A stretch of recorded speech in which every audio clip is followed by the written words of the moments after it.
Sir आज PFI वर केंद्र सरकारने बंदी घातलेली आहे. त्याच्यावर काय पाहिजे? असं आहे की सातत्याने PFIच्या संदर्भात वेगवेगळ्या प्रकारचे इनपुट्स हे सगळ्याच केंद्र सरकार आणि राज्य सरकारच्या एजन्सीजला मिळत होते. विशेषतः आपल्याला माहिती आहे की जसं दहशतवादी कृत्य करून आपल्या देशाला खिळखिळ करण्याचा प्रयत्न काही लोक करतात, तसंच सायलेंटली वेगवेगळ्या मार्गातनं समाजामध्ये तेढ निर्माण करून आपल्या देशाचं सोशल फॅब्रिक हे त्या ठिकाणी डिस्ट्रॉय करून आणि वेगवेगळ्या समाजामध्ये तेढ निर्माण करण्याचं काम काही लोक करत होते. आणि PFI त्याच्यामध्ये फार पुढे होतं.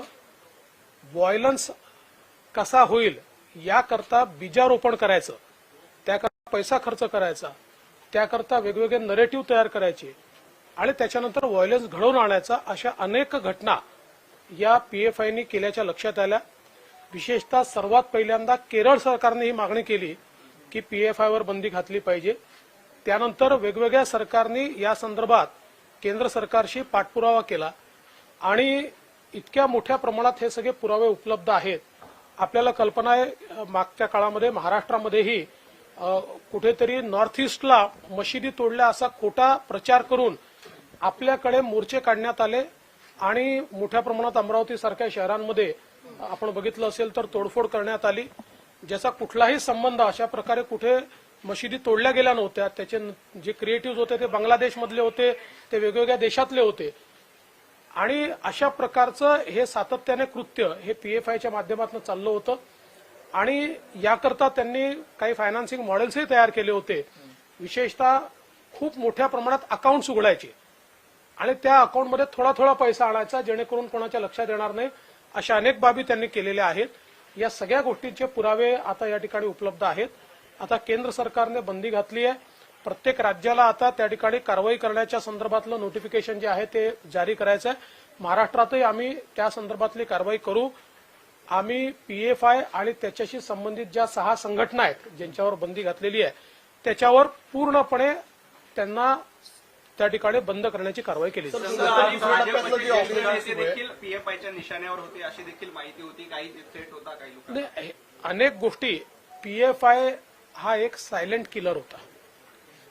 त्यांनी म्हणजे शेवटी ज्यावेळेस असं लक्षात आलं की आपली आर्मी आणि इंटेलिजन्स हे आता इतकं अलर्ट झालंय की बॉम्बिंग करणं किंवा थेट दहशतवादी ऍक्टिव्हिटी करणं हे कठीण आहे.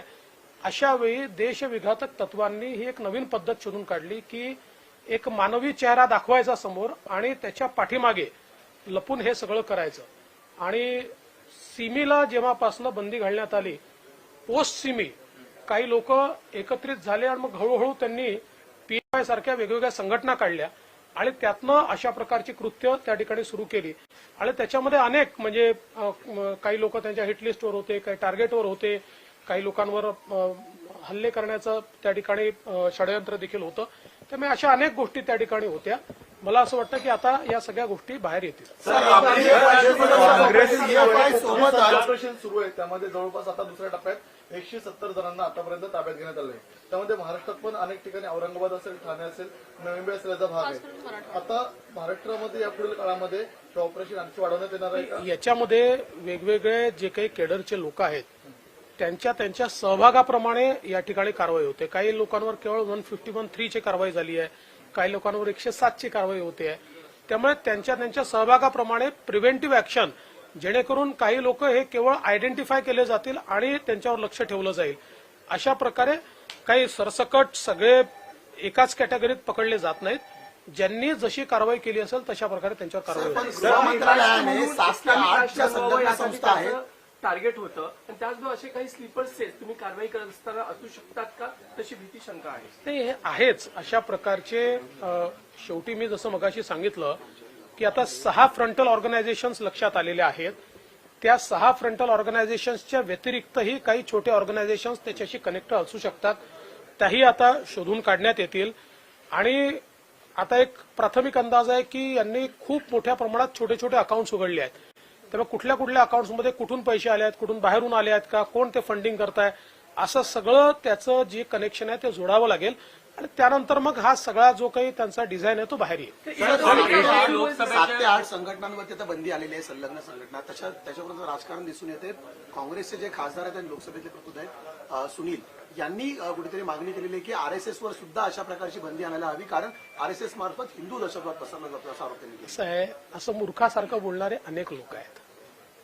या देशामध्ये कायदा आहे, संविधान आहे, पुरावे लागतात. एका तरी राज्यामध्ये भाजपच्या सोडा, भाजप बाहेरच्या एका तरी राज्यामध्ये एक तरी इन्सिडन्स आरएसएसच्या विरोधातला ते शोधू शकले का? नाही शोधू शकले. उलट या संदर्भात केरळ सारखं राज्य जे भाजपचं नाही आहे आणि केरळमध्ये दोन्ही म्हणजे पूर्वी काँग्रेसचं सरकार असताना आणि कम्युनिस्टांचं सरकार असताना त्यांनी याच्यावर बंदी घालायची मागणी केली आहे. त्यामुळे अशा मूर्खासारख्या बोलणाऱ्या लोकांना ज्यांची अक्कल कमी आहे अशा लोकांना मी उत्तर देत नाही. सर, एक वेगळ्या एजन्सी नेमणार आहात का एटीएस प्रमाणेच काही वेगळ्या एजन्सीजची गरज नाही आहे, त्या एजन्सीच करते. सर, हिंदी में जानना चाहेंगे कि पीएफआई पर जिस तरह से किस तरह से देखते हैं, बहुत सारे एलिगेशंस हैं उनके, right from money laundering to terrorism as well as anti-national activities. So what would you have to say?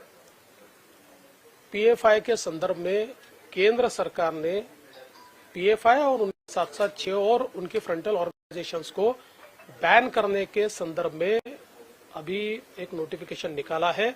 ये नोटिफिकेशन राज्यों को भी अधिकारिता देता है. राज्यों में इसकी कार्रवाई करनी है. इसकी कार्रवाई महाराष्ट्र में भी हम लोग करेंगे, क्योंकि लगातार पिछले कई सालों से इस संदर्भ में सारे एविडेंसेस जमा किए जा रहे हैं. इनकी एक्टिविटीज पर नजर रखी जा रही है और विशेष रूप से केरल जैसे राज्य में सबसे पहले ये मांग उठी कि पीएफआई को बैन करना चाहिए. उसके बाद अलग अलग राज्यों में भी इन्होंने कार्रवाई शुरू की. ये विशेष रूप से जो माइनॉरिटीज है उसमें घुसकर वहां पर अनरेस्ट निर्माण करना, वहां पर इंडोक्ट्रिनेशन करना, लोगों का इंडोक्ट्रिनेशन करके लोगों के माइंड्स को पोल्यूट करना, इस प्रकार के काम ये करते हैं. सीधे हिंसा में भी इनका हाथ है. विशेष रूप से पिछले समय महाराष्ट्र में जो त्रिपुरा में घटना ही नहीं घटी उसके विजुअल्स तैयार करके मानो त्रिपुरा में मस्जिदें जलाई जा रही है, ऐसे गलत विजुअल्स डालकर महाराष्ट्र में भी इन्होंने दहशतगर्दी करने का प्रयास किया. यहाँ पर अलग अलग प्रकार से लोगों को भड़काने का प्रयास किया. कई प्रकार के गैर कानूनी धंधों में भी इनका हाथ है और ऐसे भी सबूत धीरे धीरे सामने आ रहे हैं कि इनके माध्यम से कुछ लोगों को टारगेट किया जा रहा था, कुछ लोग हिट लिस्ट पर रखे जा रहे थे. तो ऐसी कई चीजें इसमें है. विशेष रूप से इन्होंने फंडिंग की भी अपनी व्यवस्था की है. छोटे छोटे अकाउंट निकालकर उसके माध्यम से किसी के ध्यान में ना आए इस प्रकार से ये टेरर फंडिंग कर रहे थे. ऐसी कई चीजें बाहर आई है. तो ये सारी चीजों के ऊपर अब आने वाले दिनों में हम लोग कार्रवाई करेंगे. राज्य सरकार का गृह विभाग इस पूरे मामले को किस तरह से देखता है, क्योंकि 6 और संगठनाएं भी जुड़ी हैं. ऐसा है कि इनकी जो सारी संगठनाएं हैं, इससे ज्यादा भी संगठनाएं हैं या नहीं है, इसकी भी तफ्तीश की जाएगी, सब पे कार्रवाई की जाएगी. काफी सारी